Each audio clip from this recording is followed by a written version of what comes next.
Hi, good morning everybody. Welcome to the Early Bird. We're going to look at last night's games, developments, surprises, big surprises. Let's look at it coming up.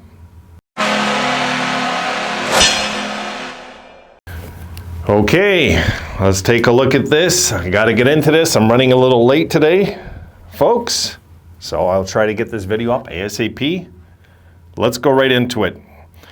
We will look at last night's scores and work our way from there. Here we go. Carolina, make a statement back home. I think that's going to go home and home, folks. I think that's going to go right to Game 7, maybe in overtime, that series. And I'm picking the home ice teams to win out in that series at this point.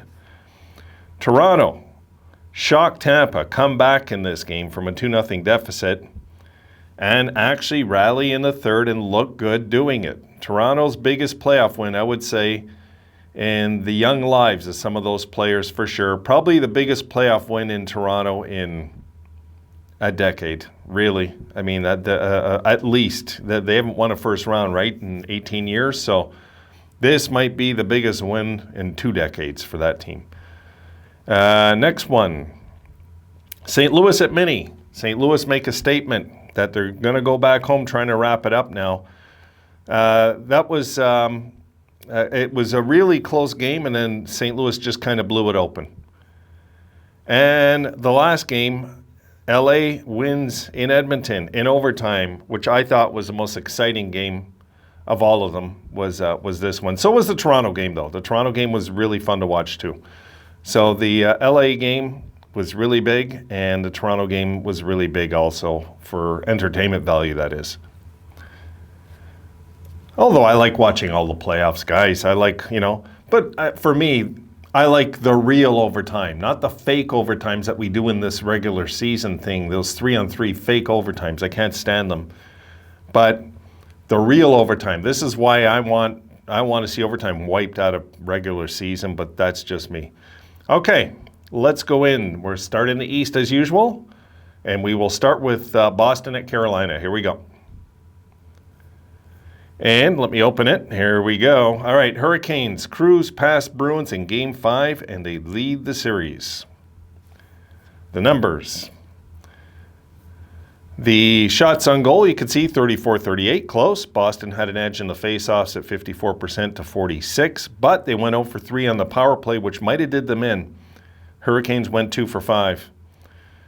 The hits in the game, Boston again made a push as much as they could physically, but the Hurricanes skating really had nothing to do with it yesterday. It really was that simple. 45 hits for the Bruins, 34 for the Hurricanes. 11 giveaways, the blocks, 20 for Boston, 21 for Carolina. 11 giveaways for Boston, 17 for Carolina. And the shots, you can see in the first period, Carolina 12-8, and Carolina in the second period 15-11. Now, it might not seem like a lot, but when it's 27-19 after 2, you're in the driver's seat. And in the third, the Bruins outshot them 15-11, and as you can see, the final, once again, 38-34 for the game. Again, guys, I really believe home ice is playing a complete role in this series. This is why you fight all year for home ice. A series like Boston and Carolina is proof why.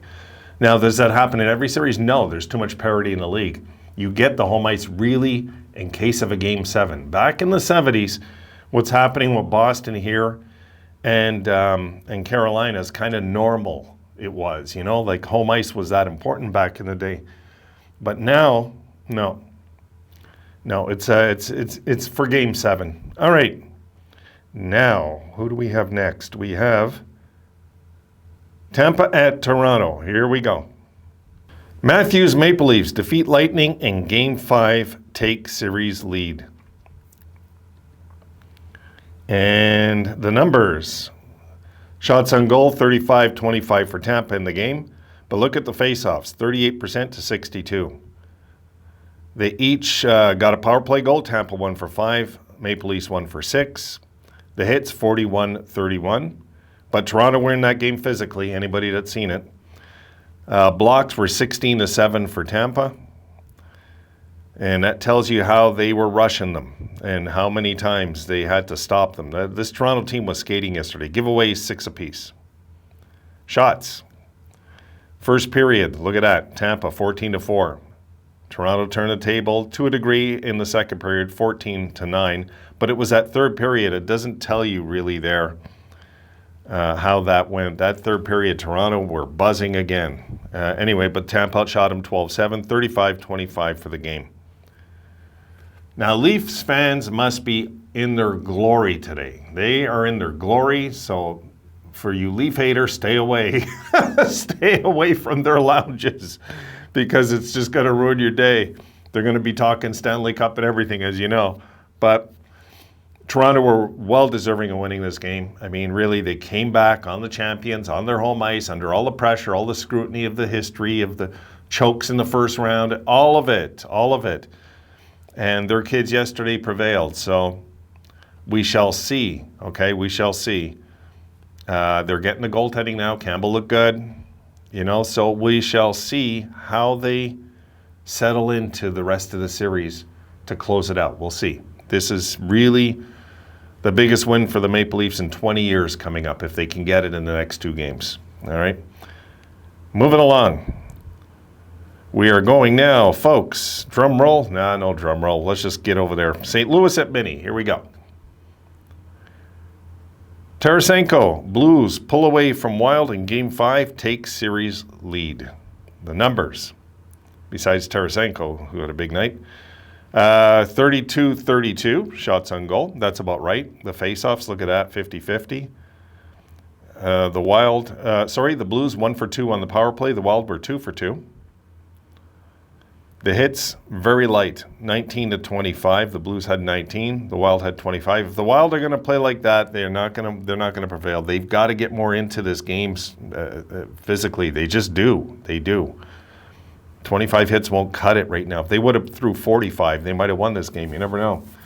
And the blocks, 21-17 in favor of the Blues. Giveaway, the Blues had 4, and the Wild had 7 shots on goal. First period, 12-9 Minnesota. Second period, they tie each other, 11-11. And the third period, 12-9 for St. Louis, so 32-32 for the game. What it felt like yesterday, okay, for me as a fan in that game, was, it was more of a, I wouldn't say it wasn't not, there was physical out there in this game. There was also skating, of course. And but what it felt like in this game is that St. Louis looked like that experienced playoff team back in the day when they would play Chicago, let's say, and Chicago would be the team that they can't get over the hump against or whatever it was. St. Louis, when they couldn't get over the hump, it was because they're playing a more experienced team, whether it be Detroit or Chicago, whatever it is. That's how it felt yesterday watching Minnesota against St. Louis. You know what I mean? It looked like St. Louis was that experienced playoff team. And, this St. Louis, well deserving of this win. They were in the third, closing it out. They closed it out in the third, plain and simple. Game of the day, I thought. Let's go into this one.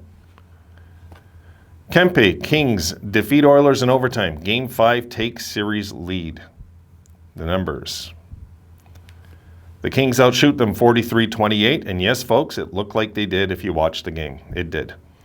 Face-offs, 47% Kings, 53% Oilers. Power play, the Kings were 1 for 5. The Oilers were 2 for 3. Don't give Edmonton the power play. This is the number one rule in the playoffs. God, you give this team the power play, you're begging for them to stick around. The hits, very good hitting contest. 31 hits for the Kings, 42 for the Oilers. And the blocks, look at that.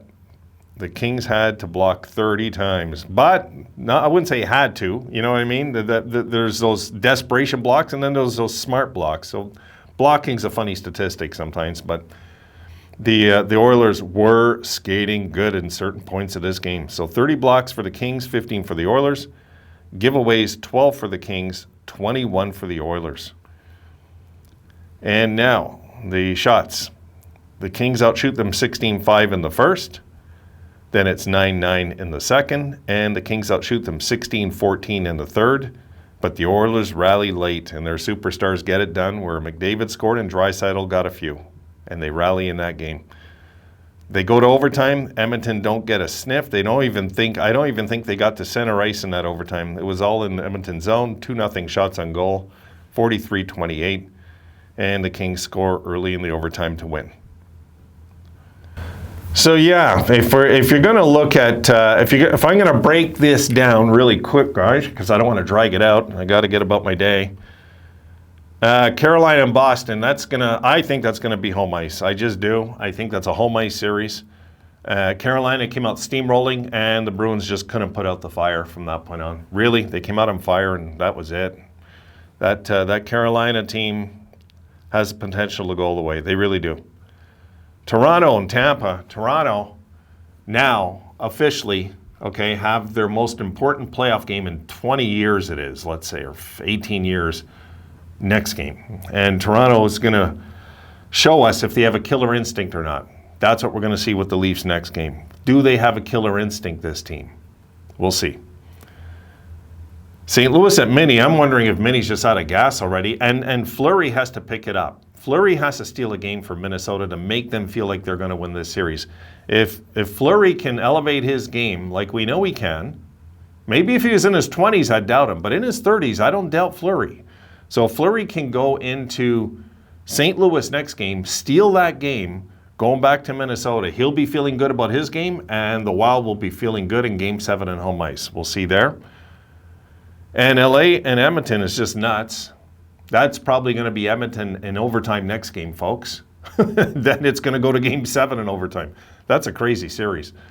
Very good hockey game, though. And I'll tell you what, that LA Kings team looked solid. They looked solid, even though I know they let that game slip out of their fingers in the third when Draisaitl got going and McDavid. I don't know. You know, like there's it's going to be hard to tell. I think the Kings could close it out. I don't know. I'm going to pick Edmonton. I'm going to say it's going to go Game 7, that one. All right. That is it, guys. That's it. The early bird is singing. I got to get out of here. I'll see you folks later on in the day. Till then, have a good one, and my brain will rattle into some videos, and I'll see you in those. Have a good one, guys.